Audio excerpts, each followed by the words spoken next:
Hi, I'm Dana, and it's been a little while since I delved into my many parental issues on the internet for everyone to hear about, so I thought that today we could do that again, because last month, I'm not very good with the whole moving of time thing, but last month was 2 years since I went no contact with my mother, and that brought up all sorts of feelings and emotions and thoughts.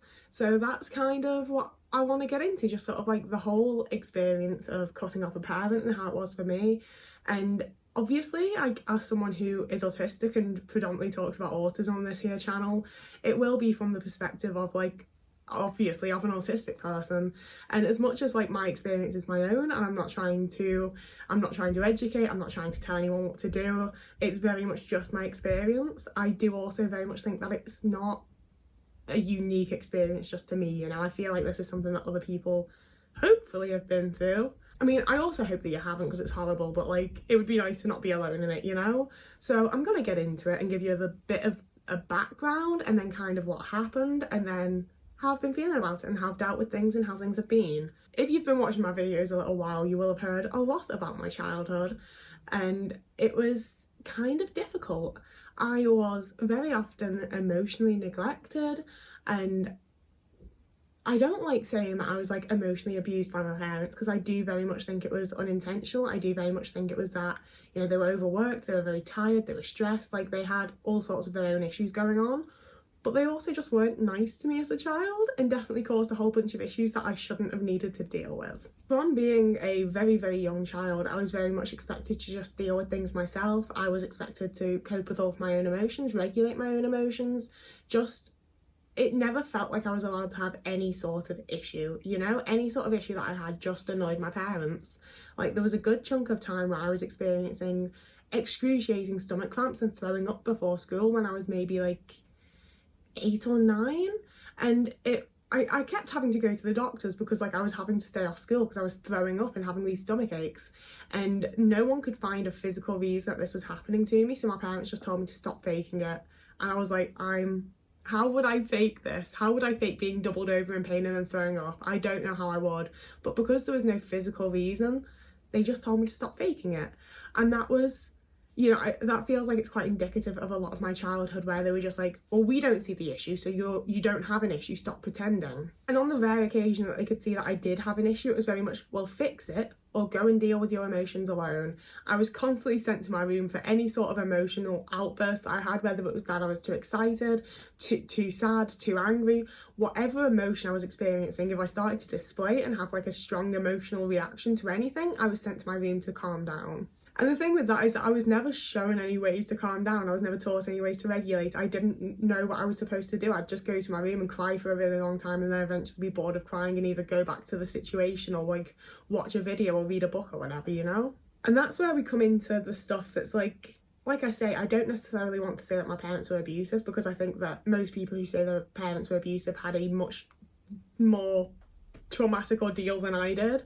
But I had a lot of things like, obviously as someone diagnosed autistic person, I really struggled to socialise and make friends, and rather than support me in that or try and help me in that, anytime I experienced any sort of negativity or like any sort of just issue within a friendship, my mum would be like, well, that's why you don't have any friends, isn't it? You can't deal with things, can you? You're just not that nice a person, are you? This is why people don't like being around you.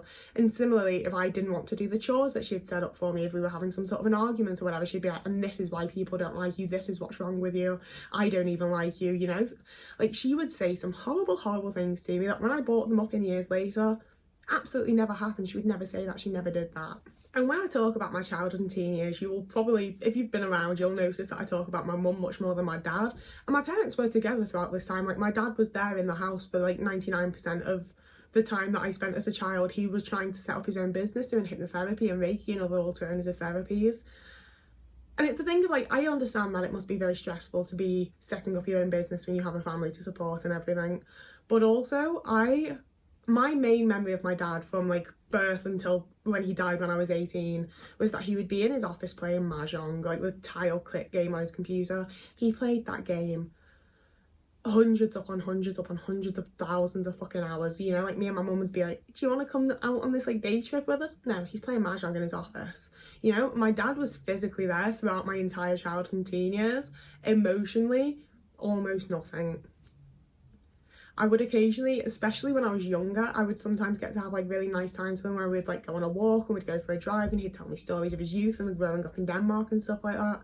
But they were very few and far between. And as much as I do very much cherish them, he just emotionally, like socially, anything but outside of the fact that his body was in the house, like he was not there, you know? But I was also the only child that had him as my like biological dad. He was very much my brother's dad. I didn't even know that we had different like biological fathers until I was like 13 or 14. Like he was very much their dad, you know? But my mum, knowing that he wasn't their biological father, very much saw it as like, she's there for the boys and he's there for me. Which meant that just no one was there for me, and she very heavily favoritised, especially my middle brother. My older brother is gay and also autistic. We have a lot of similarities, so he was seen as sort of like the difficult child, and then my middle brother came along and he was the perfect little baby, and then I came along and I was again a difficult child. So going into my teen years, most of my interactions with my mother were just arguments, honestly.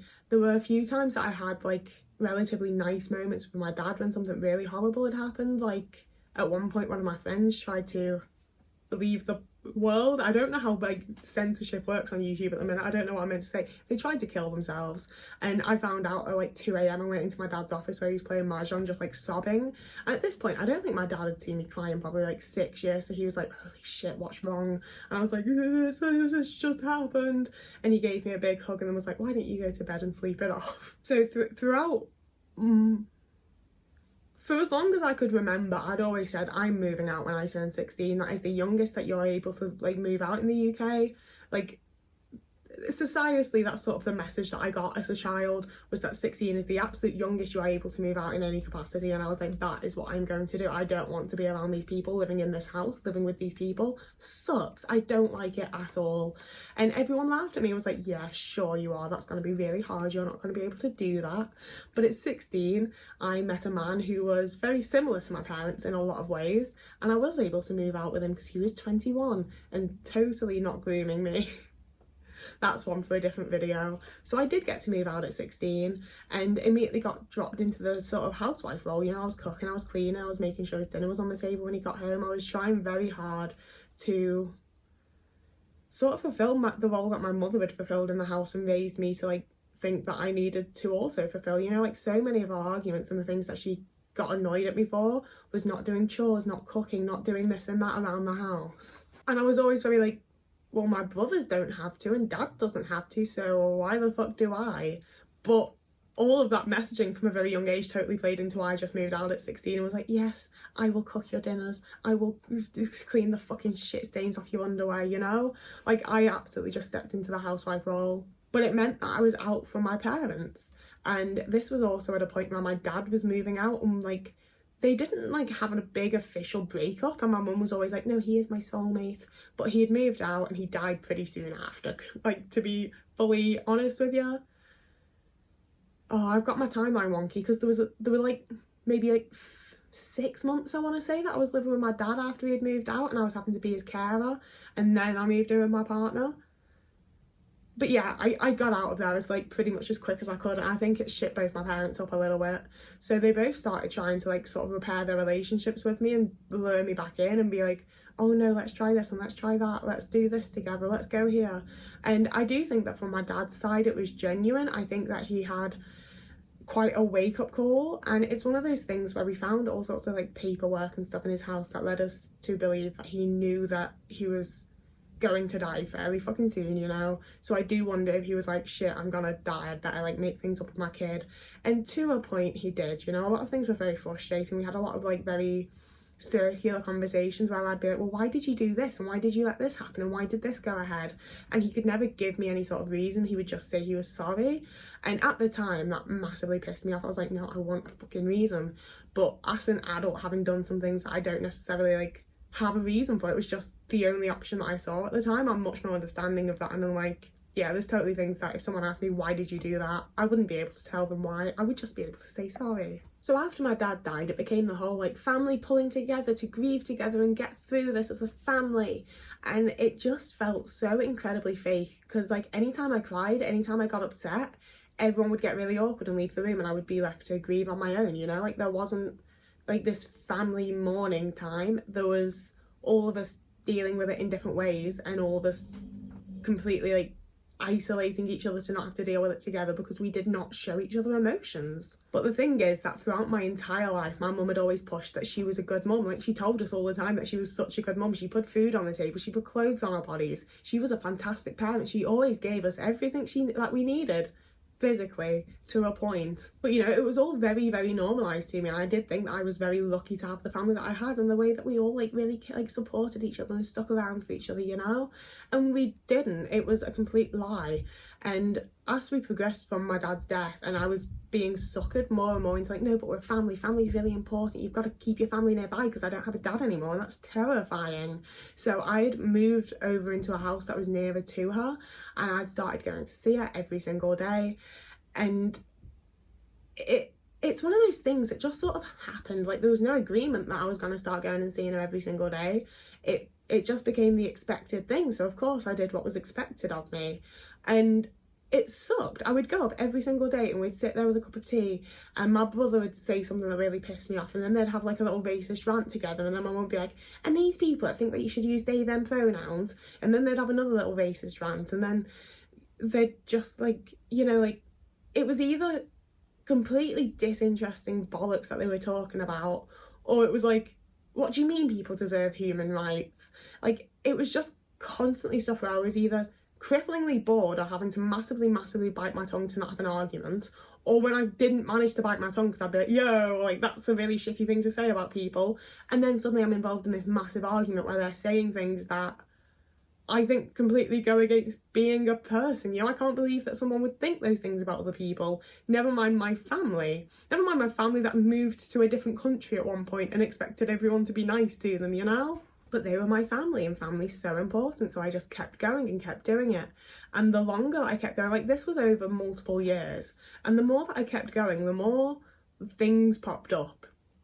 You know, my brother needs help with an engine, so I need to sit in the car with him for 6 hours while he just chats utter bollocks, to drive out to some random fucking farms that he can buy an engine off some man who takes one look at me and goes, no, I'll get it in the car with you, to drive back having done literally nothing. There was no reason for me to be there, for him to be like, oh, I actually don't have all the stuff we need to get it through the house, we're gonna have to like DIY dollies and shit for this like 400 kilogram engine, let's hope no one gets hurt. You know, like, it was constant requests for things that I either shouldn't need to do, didn't need to do, or just didn't want to do. And there was never any way for me to say no. It was just expected, you know. Like, a lot of times I wasn't even asked if I was okay to do this or that. It was just expected that I was going to do it. I'd show up and they'd be like, this is what's happening today, and I'd be like, oh, okay, I guess that is that then. And for a good while I would get like constant backhanded comments from my mum. Like, I had so much, like, she said so many horrible things to me growing up about like my body and my weight, and it's one of those things that always really confused me, because it's like, bitch, you were feeding me. You know, like, as like a 6, 7, 8-year-old when I was already overweight, she was the one that was feeding me and in control of like how much I exercised in a day. Why are you getting mad at me for being a fat 7-year-old? Like, what the shit? But the older I got, the more sort of like forthcoming she thought she could be with that kind of thing, and it made me feel like absolute shit. It was absolutely horrible, and that was just a common normal thing to experience from my mother. And if I ever tried to bring it up, which I did multiple times, you know, like, I was genuinely trying to fix our relationship, she'd be like, well, my mum did it to me and it didn't hurt me, my mum did so much worse to me, my mum hit me. So there was never any way to have like a conductive conversation to solve anything. And I was also constantly used as piggy in the middle, because my middle brother that had always been favoured, he'd always been the favourite. He was living with my mum, and my oldest brother just fucked off somewhere down south, and we barely fucking heard from him. I never want to hear from him again in my life. So my middle brother and my mum were living together, and they just constantly had issues with each other, like ridiculous issues that shouldn't need to happen. They should have been able to just talk to each other, but rather than talking to each other, they'd talk to me. So suddenly I'm having my mum be like, oh, he's a dick and he does this and he says this and he expects me to do this, this and this, and then getting almost like the exact same thing from him about her, and just constantly being like, can't you talk to each other? But of course not, because no one in my family has ever communicated about anything in their fucking lives, and we were never taught how to. And even if you do try to communicate things with my mother, she shuts it down or she doesn't remember. It was at this point that I very briefly got a therapist, and she listened to me talk about all of this stuff with my family, and she was like, doesn't it strike you that that's just not very healthy? You're very clearly not happy with the familial relationship you have, and maybe like something should be done to fix this. And I was like, damn, yeah. But I only got like 6 sessions with her, so I didn't have time to like get into that with her, you know? So I started just trying to fix things for myself and talking to my mum about things, and it sort of ended any sort of disillusionment that I had of her being a good mother, because every single thing that I brought up, even some very, very big things that are like too personal that I'm not going to go into because they were traumatic, but you know, like she either didn't remember anything or she had some sort of excuse that she thought completely excused her behaviour. And I was like, no, you don't get to treat any child like that, not even your own child, for any reason. Like, it's an entirely unacceptable thing to do. But she would insist that it was a completely normal and fine thing to do to somebody, or not remember it at all. And that was where I really started to realise how many things were normalised in my family, and how I'd grown up constantly wondering what was wrong with me and why I was like this and why I felt so many horrible things.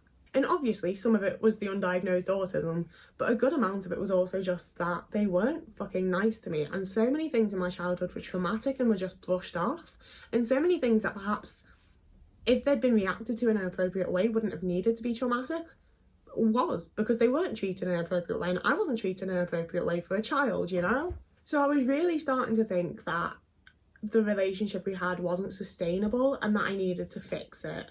So I managed to get a couple of sessions with a private therapist. And at this point, one of my biggest anxieties was that something horrible would happen if I didn't go and see my mum.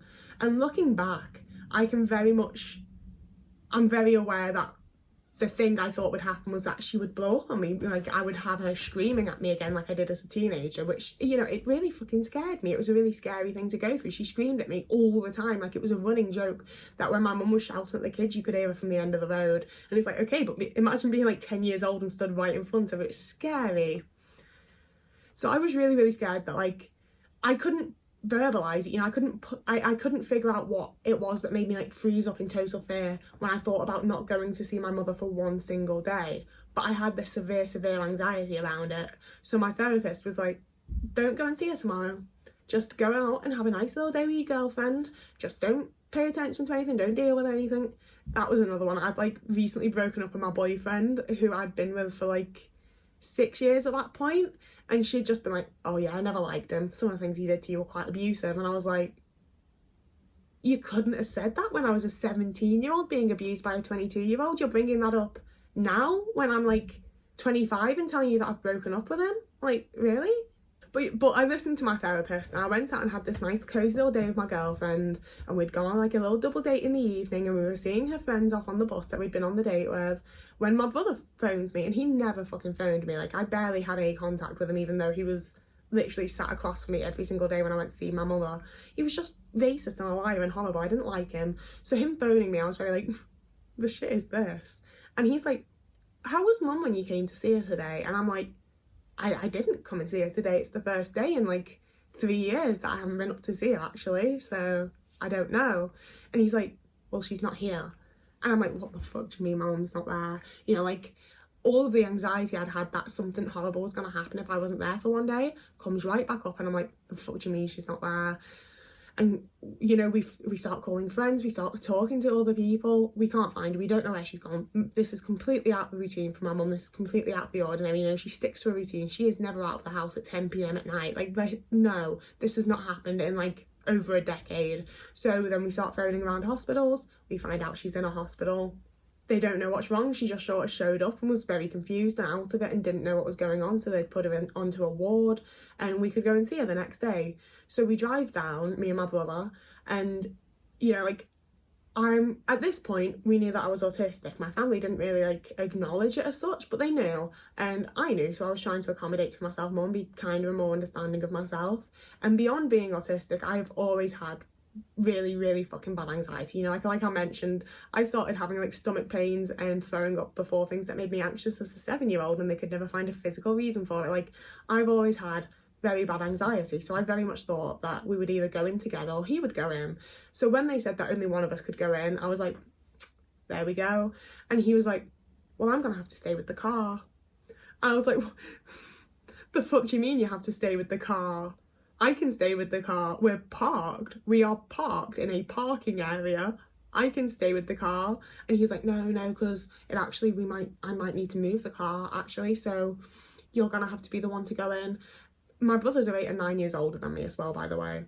So we had this like bicker back and forth, and I was like, he's really making me do this. Like, I'm really gonna have to go in there on my own during COVID and see my mother in hospital alone. Okay. So obviously, like, I didn't have another fucking choice, so I did. And I don't want to get super into this because it was one of the most traumatic things that's ever happened to me, quite frankly, because she initially had no idea who I was, and then she became sort of aware of who I was, but she didn't think that I was her daughter. She thought that I was some sort of like pod person in her daughter's body or whatever. You know, it was fucking horrible. It was absolutely one of the most traumatic things that's ever happened to me. It was, you know, I don't have words for it. It was truly, deeply horrible. And I had to be exceedingly, you know, kind and patient. And, you know, I cared for my nan, never cared for my dad. I've had experiences where people aren't doing well mentally and physically, and I've had to comfort them, I've had to calm them down, I've had to look after them. There's a mask that slips on to do that I am quite grateful that I have in those situations. So I calmed her down and looked after her, and she was like, oh, you are my daughter. And I was like, yeah, I fucking am. So then I had to start having conversations with all of the doctors because we didn't know how she'd gotten there, we didn't know what was going on with her. They initially thought that it was a UTI. She'd had multiple UTIs diagnosed by the GP that just hadn't gone away. Probably means it's not a UTI, doesn't it, when you're treating it as a UTI and it just doesn't go away for like a year. So she was in hospital for like nearly a week, I think, in the end, and then she was diagnosed with lung cancer, liver cancer, and a tumour on the brain. So we, you know, it was a whole massive fucking ordeal. It was really horrible. We had to start doing treatment plans. We had to start like moving things around at home. We had a hospital bed get moved into the house. We had to like completely reorganize the entire house. My brother was driving me down every day to see her, but only one of us could go in at a time.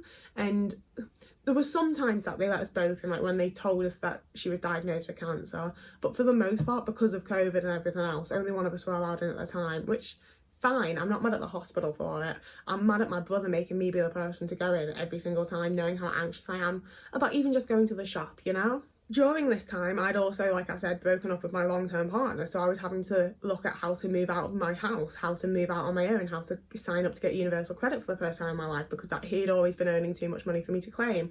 Like, I had just a list of 10,000 things that I had to do for myself, followed up with a list of like 5,000 things that I had to do with my mum, and then all of these things that I expected my brother to do because I was doing all this other stuff that he would be like, oh no, I thought you were gonna do that, I'm already driving. Like, he constantly brought up how he was driving, and I was like, yes, I know, and it's very fucking useful that you're driving because I don't have a driving license or a car, otherwise I would do it, but I'm doing literally every other fucking thing here, you know? Like, you are driving around and cooking my mum dinner after she's cooked you dinner for the last 30 years of your life. Like, it was a very difficult and stressful and horrible time. And then we got to Easter of 2022, and I was just going through it, as you can imagine. Like, I really wasn't having a good time. My anxiety was at an all-time high. I was really struggling to just do anything. And because my mum was making such a big thing of like cooking us a nice Easter dinner, I was doing my makeup, I was doing my hair, I was trying to put on a nice outfit, and everything was just taking longer than I expected it to.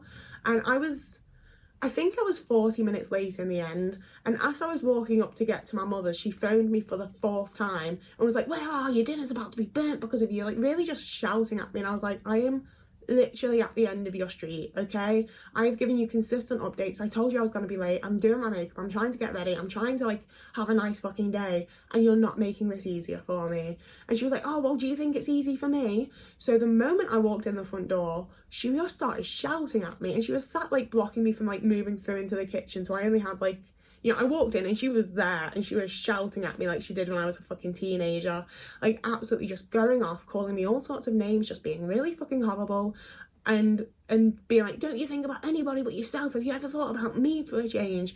And it was one of those moments where like everything clicked into place in my brain. I was like, you're all I've thought about for the last 5 years. I moved here to be closer to you. I have come up and seen you every single day and made you a cuppa and gone out with you here and done this and done that and done everything that I can to repair our relationship. And not for a moment have I gained anything from it. I've not benefited. Like, you don't cheer me up. You don't make me happy. I don't enjoy being around you. I don't know why I'm fucking here.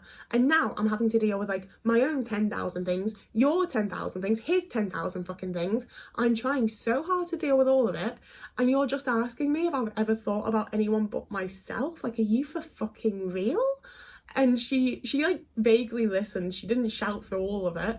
And then she started shouting at me again and told me to give her a key back, because obviously I had a key to her house because I was going up and getting things ready while she was in hospital and everything.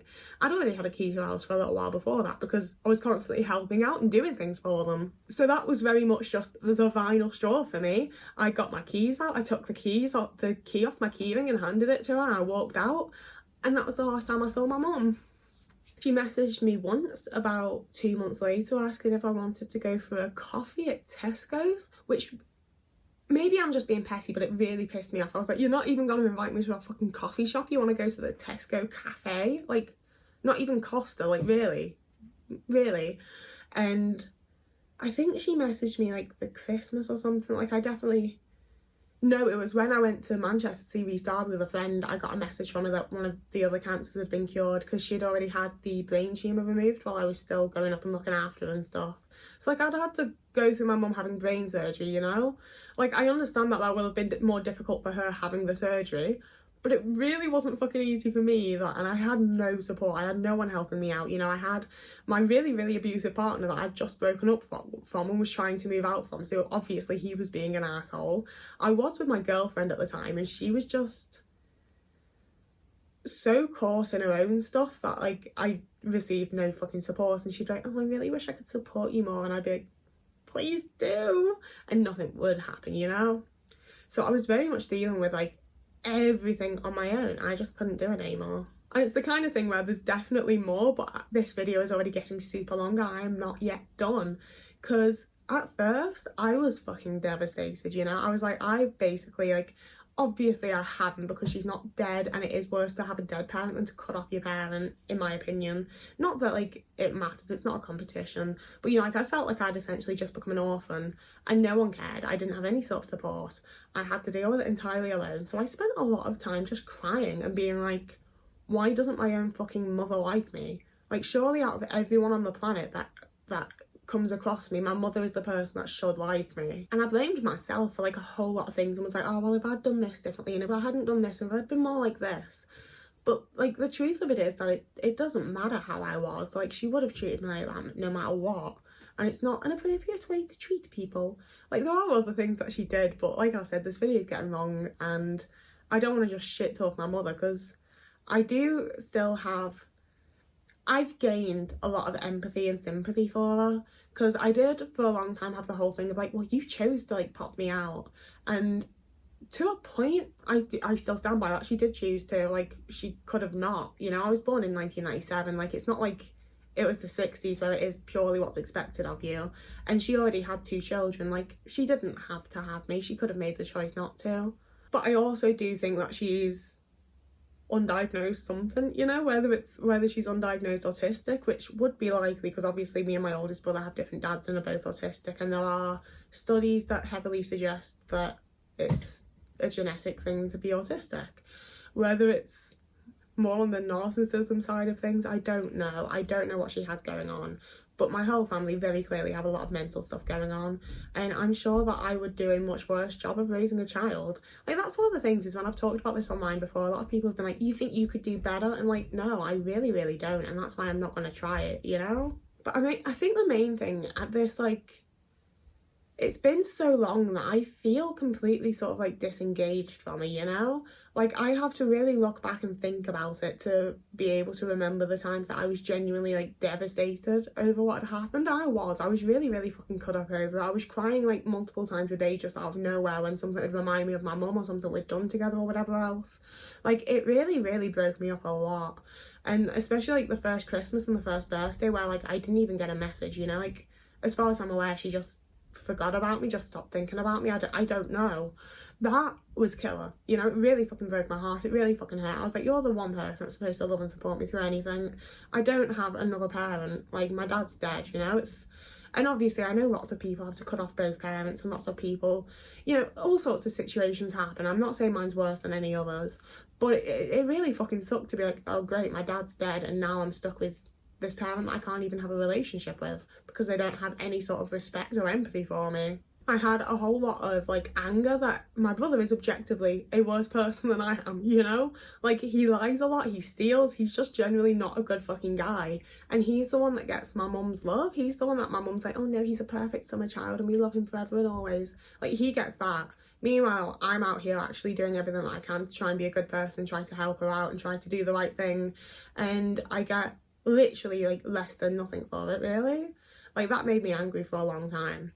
But I think, as you can probably tell from my voice and my posture and shit, I don't care anymore, honestly. Like, it feels really mean and weird to say, because like, I am a very emotional person, you know? Like, there's friendships in my past that ended badly that upset me more than this has, honestly, to this day. But like I've said in other videos, and like I'll continue to say until the end of time, the biggest thing that's helped me with this is accepting that I was never going to get the mum that I want, you know? Like, I know people who have been able to rebuild relationships with their parents where their relationship wasn't the best, or was actively like really bad, you know? And now it's in a place where it's not necessarily the perfect relationship, it's not necessarily the parents that they wanted, but they've been able to get to a place where they're parents that they can have a relationship with and that they enjoy being around, and whatever negatives might come from it, there's enough positives to make up for it. But one of the big bits of unpacking that I had to do was the fact that my mum isn't willing to get to a point, or at least when I spoke to her last, was not willing to get to a point where we could have a healthy relationship, where we could both be respected, things like that, you know? Like, there was no way for me to have a relationship with her that wasn't going to be on her terms exclusively. And as such, it's like, yeah, I could have a relationship with my mum, but it's going to be exactly how it was. Nothing's going to change, and it's not going to be the relationship with a parent that I want to have, you know? And it sucks that that's the only option that I've got. It's really fucking shitty. You know, as much as I can form relationships with like women my mother's age or whatever else, they're not my mum. That's just a fact of it. You very much do only get one, and I hate seeing that used as an argument for like why you shouldn't cut one off, you know? I do think that it's important to do what you can to maintain a relationship if you think that a relationship there is going to be able to be healthy. But I was extremely aware that I was not going to be able to develop a healthy relationship. And, you know, as much as I could go back and start talking to her again, and I'm sure she'd welcome me and be like, I'm so glad you started talking to me again, it would go back to how it was. I wouldn't have the relationship that I want, you know? I want someone who's going to like genuinely care about me and have empathy towards me and support me, and, you know, like, I want someone I can sit and have a cup of tea with and have a nice conversation. That's not something I was ever able to get with my mum. You know, that was all I ever fucking wanted. That was why I kept going up every single day to have a cuppa. And the conversations were never fucking nice. We weren't people that meshed. We weren't people that had the same morals and opinions and ethics, and it was just not going to work. And it's so bizarre to me that it's such like, you know, people are generally kind of shocked when I'm like, oh, I don't talk to my mum and I haven't in 2 years. And there's obviously a lot of like discourse around cutting off parents online and stuff.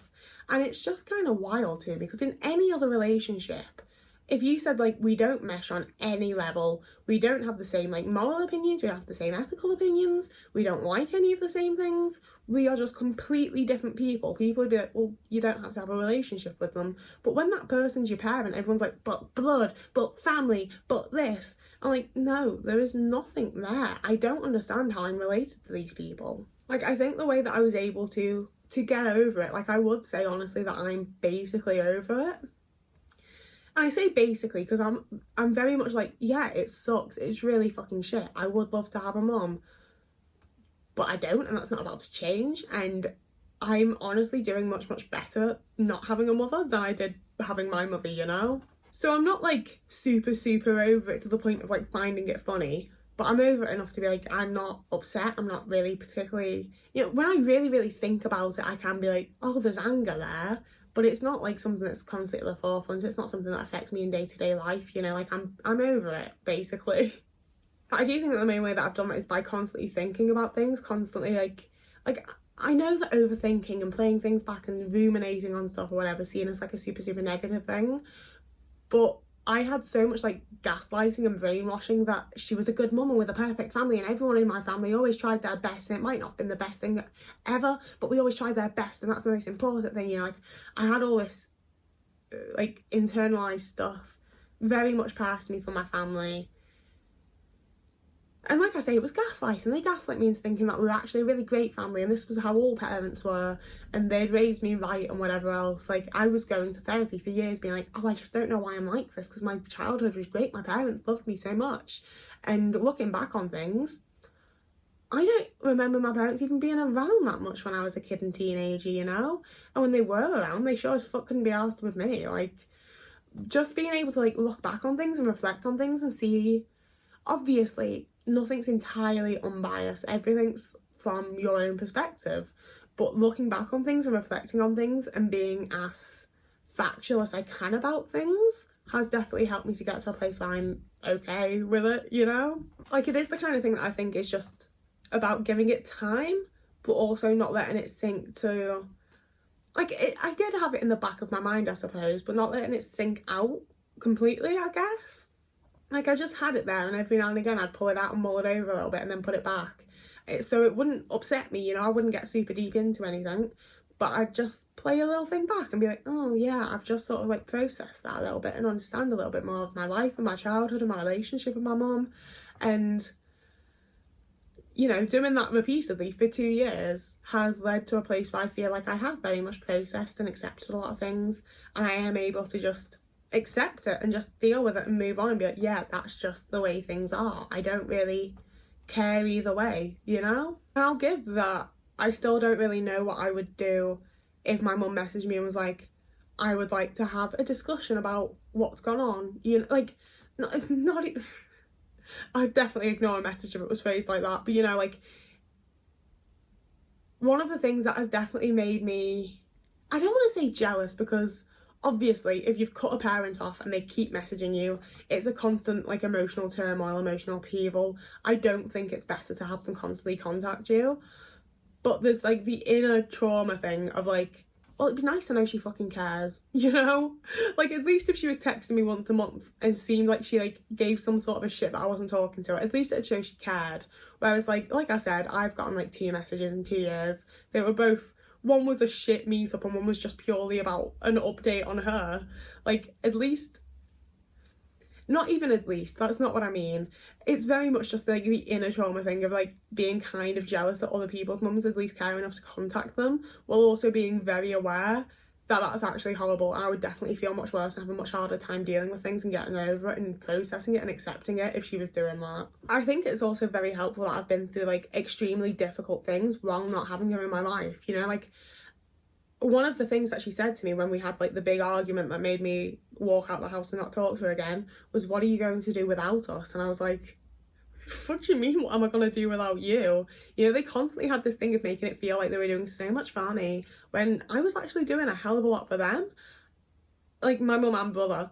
And my life became literally easier when I stopped talking to her, when I cut her off. She acted like my life was about to become so much more difficult, and I believed it. I genuinely thought that. You know, I was like, I'm about to fucking move house and I've just cut off the only 2 people I know with a car. I'm leaving my horrible abusive boyfriend. I'm now going to have no one, you know? Like, I was still with my girlfriend at that point, but I knew that we weren't going to last very long. So I didn't even think about it that much all the time, to be completely honest. It wasn't my best moment. You know, like, but there were 2 very, very big things for me. It was literally my first breakup and then having to move house, move out of my, like, you know, I put that fucking home together and suddenly I was having to move out with my cats and my furniture and this man shouting at me for taking the couch that I paid for and shit, you know? Like, I went through some of the most difficult things in my entire life having just cut off my mother, and I truly, truly think that they were easier than they would have been if she'd been there. I think that she would have acted like she was doing me a big favour and like she was making everything so much easier than it would be otherwise, but I really think that she would have made it more difficult, because that move, despite having to like get multiple people with cars and having my ex screaming at me and shouting at me and going fucking mental, like, despite everything about it being more stressful than any other house move that I've done, the overall process was less stressful. Like, my life is literally easier without them. I feel like I've been able to develop personality. I feel like I've been able to like start really finding myself, because so much from them was mixed signals and mixed messages and so many expectations of what I should be. Like there were so many times they'd be like, oh, I knew you'd love this, and I'd be like,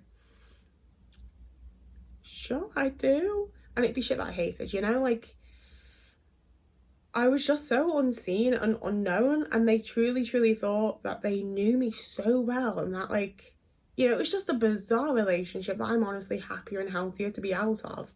But I feel like it's not something that we talk about when it comes to parents and family. You're supposed to just deal with whatever shit they throw at you, no matter how bad. And that's really weird to me, and I refuse to do it. And I'm definitely happier and healthier now. That's the end of the video. This is the longest video I've ever filmed. I've been filming for over an hour, and I still need to edit this, and I've got so much to do. But it's still easier than it would be if I was doing it with my mother.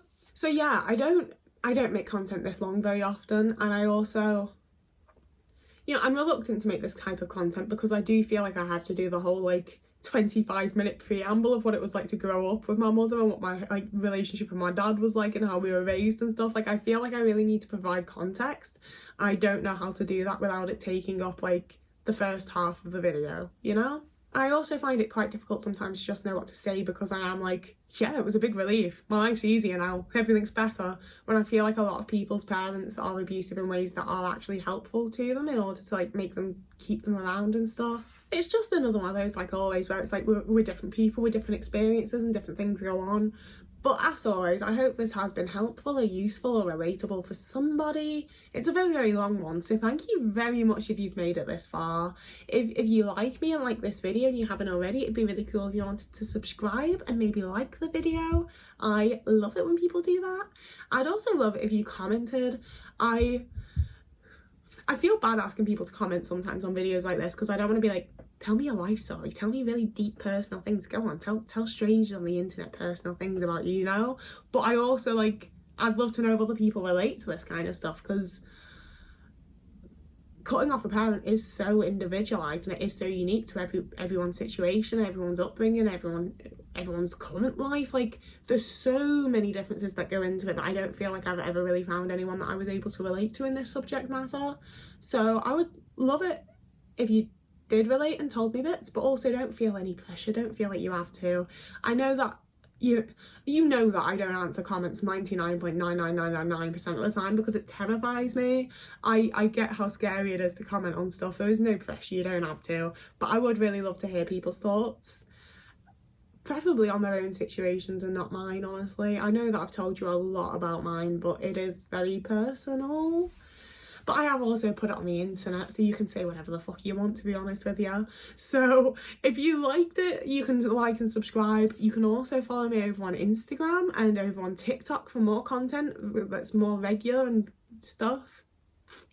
If you want to get YouTube videos earlier than YouTube does, you can become a Patreon, and you can also donate to me over on Ko-fi if you would like to. You don't have to, there's never any pressure to give me money. The whole point of doing like YouTube and online content for me is the fact that it's free. You know, like I'm sure I could have gone to OnlyFans, like, couldn't I, if I wanted to specifically charge for stuff. I like that it's accessible to anybody, more or less. Like if you can, you know what I'm saying. I am so done with talking. My brain has shriveled into one of those little garlic breaded mushrooms and I'm totally done. So whoever you are and wherever you are, I hope you're having a lovely morning, evening, day, afternoon, week, month, year, and I will see you again in a couple of days.